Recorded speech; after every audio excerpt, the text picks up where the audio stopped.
Patmos is a small Greek island in the Aegean Sea, about 13 miles in size.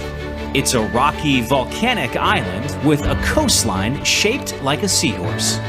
The entire island is only about 7.5 miles long and 6 miles across at its widest point, with a current population of about 3,000 people. Patmos was settled by Greeks migrating from the mainland, probably sometime during the 8th century BC. According to ancient Greek mythology, the island of Patmos was originally underwater. That is until Artemis persuaded Zeus to make it rise up out of the sea. Patmos is actually comprised of 3 separate land masses connected by 2 thin strips of land. These are called isthmuses. An isthmus is a narrow strip of land with sea on either side, forming a link between 2 larger areas of land.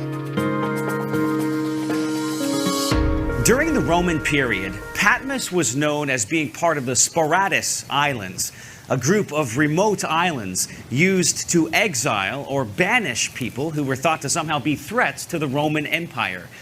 Now, while some of these islands were only prison colonies, Patmos had a bit more going on, including this harbor you see behind me, a town, a gymnasium, and a temple to Artemis. The most famous exile to be banished here at Patmos was the Apostle John, a personal disciple of Jesus and the writer of one of the 4 Gospels. Now, late in the 1st century AD, John was living in Ephesus, preaching the gospel, teaching the scriptures, and helping lead the church there.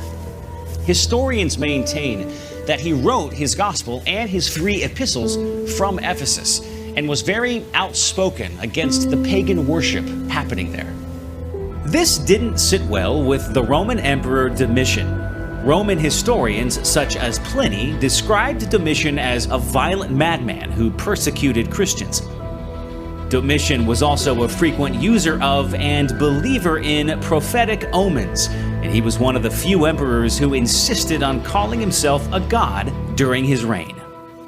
In about 86 AD, a temple to Domitian was built in Ephesus. At about the same time, the people of Ephesus were forced to worship and make sacrifices to Domitian, practices that would have certainly been denounced by the Apostle John.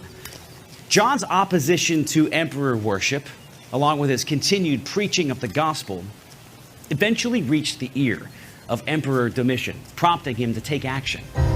In the 14th year of the reign of Domitian, that is 94 AD, the elderly John the Apostle was banished here to the island of Patmos.